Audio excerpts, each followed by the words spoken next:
সম্ভবত এই মাসেই এই হামলার ঘটনাগুলো সংগঠিত করবার চেষ্টা হবে এবং আপনার ধরুন 16 তারিখ থেকে হয়তো এই প্রক্রিয়াটি শুরু হবে। এখন সারা দেশে যে কাজটি চলছে সেটি হচ্ছে আপনার উত্তেজনা বাড়ানো এবং আপনার এখানে যে পরিস্থিতি তাতে আপনার সামনে আপনি যে বয়ানটি দিলেন, অর্থাৎ আমাদের শহীদ রাষ্ট্রপতি জিয়াউর রহমানের মসোলিয়াম ডিস্যাক্রেট করা এবং অনেকটা সিরিয়ার হাফিজ আল আসাদের আপনার মসোলিয়াম ডিস্যাক্রেট করা হয়েছে যে কায়দায়, অনেকটা সেই কায়দায়। এবং আরেকটি সিমারিং ইস্যু কার্যকর করবার চেষ্টা চলবে, সেটি হচ্ছে বঙ্গবন্ধু শেখ মুজিবুর রহমানের যে মসোলিয়াম টুঙ্গিপাড়ায় সেটি ডিস্যাক্রেট করা এবং সম্ভবত এই মাসেই এই হামলার ঘটনাগুলো সংগঠিত করবার চেষ্টা হবে এবং আপনার ধরুন 16 তারিখ থেকে হয়তো এই প্রক্রিয়াটি শুরু হবে যেমনটি শোনা যাচ্ছে। এখন ধরুন এই দুই নেতার অনুরক্ত জনগোষ্ঠীর সংখ্যা সীমাহীন বাংলাদেশে, বিশেষ করে সান অফ দ্য সয়েল হিসেবে গোপালগঞ্জবাসী যে কোনো মূল্যে আপনার প্রতিহত করবার চেষ্টা করবে এই মসোলিয়াম ডিসেক্ট্রেশনের অ্যাটেম্পট। তো ফলে সেই প্রক্রিয়ায় দেখা যাবে যে অসংখ্য লোক ক্যাজুয়ালিটি হয়েছে এবং সেটি হিসাব করেই ক্যালকুলেটেড ভাবে এই কার্যক্রম পরিচালনা করা হতে পারে। একই রকমের ঘটনা হয়তো আপনার এই যে আমাদের জাতীয় সংসদের সংলগ্ন প্রেমিসে যেখানে শহীদ জিয়াউর রহমান সাহিত্য আছেন, সেই কাজটিও এই অপকর্মটিও করবার অ্যাটেম্পট হবে।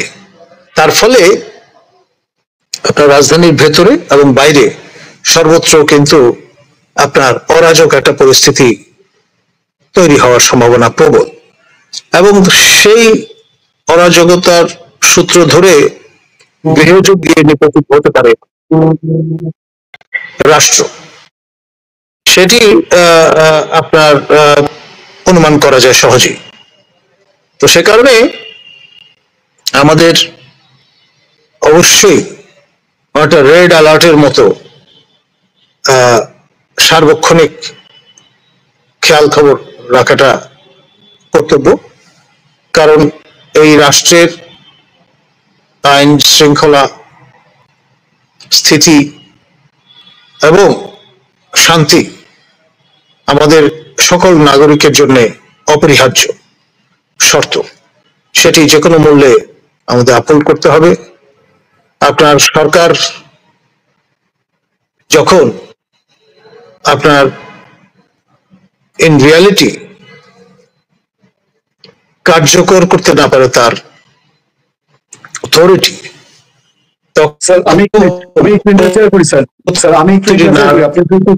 নিশ্চয়ই খুবই ভয়াবহ তথ্য। এখন যদি টুঙ্গিপাড়া বা প্রয়াত রাষ্ট্রপতি জিয়াউর রহমানের মাজার আক্রান্ত হয়, এইটা ধরেন ধানমন্ডি 32 নম্বর হয়ে গেছে, মানুষ কেউ ফেরাতে যায়নি, ফেরানোর একটি মানুষও ছিল না, সেনাবাহিনী এগিয়ে গিয়েছিল, পরে তারাও পিছনে এসছে। সুতরাং মানুষ তো এরকম একটা ভয়ের সিচুয়েশনে যে এরকম হলেও হতে পারে, আর এটা যদি হয় তাহলে আপনি বলছেন ক্যাজুয়ালিটির মতো সিচুয়েশন হবে। আদতে কি কেউ ফেরাতে আসবে বাংলাদেশে এখন যে সিচুয়েশন, এবং কারা এটা মেইনলি চাচ্ছে, এটা কারা করতে যাচ্ছে, এটা তাদের উদ্দেশ্য কি যে এই দুইটা জায়গায়? আমি অনেকদিন ধরে বলে আসছি যে একটি অদৃশ্য শক্তি রাষ্ট্রের নিয়ন্ত্রণ নিয়ে নিয়েছে। অফিসিয়াল ফাসাদ যেটা সেটাতে আছেই, কিন্তু খেয়াল করে দেখেন আপনার যে সমস্ত বক্তব্য হাজির করা হচ্ছে তা দিয়ে, আর যাই হোক, যেটাকে একটা বাংলায় আমরা বলি না যে শুধু কথায় চিড়ে ভেজে না, সেরকম একটা বাস্তবতায় বিষয়টা রূপায়িত হয়েছে। তো সেই কারণে আমাদের আসলে সতর্ক হওয়ার দরকার আছে এবং এত সহজ সার্বক্ষণিক সতর্কতার মধ্যেই 32 নম্বরের মতো এত সহজ হবে এই দুইটা ঘটনা? দেখুন, 32 নম্বরের বিষয়টা আপনাকে একটা পার্সপেক্টিভ যদি আপনি দেখেন, সেখানে প্রথমে একবার হামলা হয়েছে, অগ্নিসংযোগের ঘটনা ঘটেছে, সেটি থিতিয়ে যাওয়ার পরে আবার দ্বিতীয়বারের মতো এই অ্যাটেম্পট হয়েছে এবং রীতিমতো বুলডোজার এবং অন্যান্য বিষয়গুলো, উপকরণগুলো ব্যবহার করা হয়েছে এবং শুধু ফ্রান্স থেকে এটির আপনার নির্দেশনা এসেছে পিনাকি ভট্টাচার্যের সূত্র ধরে। এবং আপনার এই যে 32 নম্বরে শুধুমাত্র যে মিউজিয়াম, সেটি ভাঙার কাজই হয়নি, আশপাশের বাড়িঘরগুলো জ্বালিয়ে পুড়িয়ে দেওয়া হয়েছে। ধানমন্ডির সবচেয়ে পুরনো যে বাড়িটি, একতলা, যেখানে জলের গানের দলনেতা বসবাস করতেন, আপনার আইনুল এবং শোভা, তাদের জামিলা আইনুল শোভা, তাদের যে বাড়ি, তার পেছনের অংশে আপনার জলের গানের দলনেতা বসবাস করতেন।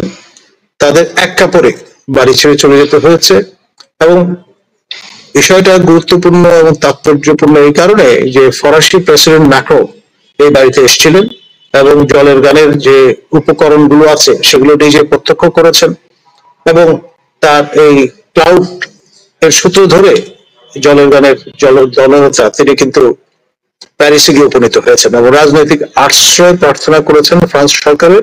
ফ্রান্স সরকার সেটি প্রদান করেছে এবং মজার ব্যাপার হচ্ছে আগের রেজিমের সময় আপনার এই পিনাকি ভট্টাচার্য, তাকেও কিন্তু ফ্রান্স রাজনৈতিক আশ্রয় দিয়েছে এবং দুটি পরস্পর বিরোধী রেজিমের আপনার টার্গেটেড হয়ে এই পিনাকি এবং আপনার জলের গানের দলনেতা উভয়ই কিন্তু এফেক্টেড হয়েছে। এখন বিষয়টা দেশীয় বন্ডের মধ্যে কিন্তু সীমাবদ্ধ নেই।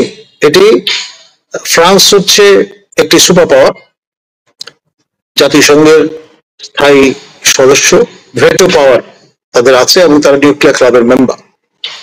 এই দেশটি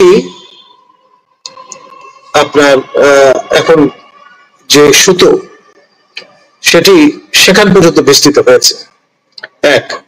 দুই, আপনার এই গোপালগঞ্জ আপনি জানেন যে মথুয়া অনুসারীদের অন্যতম পীঠস্থান, তাদের একটা ভালো আপনার হোল্ড আছে ইন ইন্ডিয়া, প্রচুর অনুবর্তী যায়। এমনকি আমাদের পার্শ্ববর্তী পশ্চিমবঙ্গের যে রাজ্য, তার মুখ্যমন্ত্রী তিনি কিন্তু মথুরা সম্প্রদায়ের একজন মানুষ। ফলে এটা কিন্তু রিজিওনাল একটা রেমিফিকেশন তৈরি করবে, এতে কোনো সন্দেহ নেই। আর আপনার শহীদ জিয়াউর রহমানের পুত্র,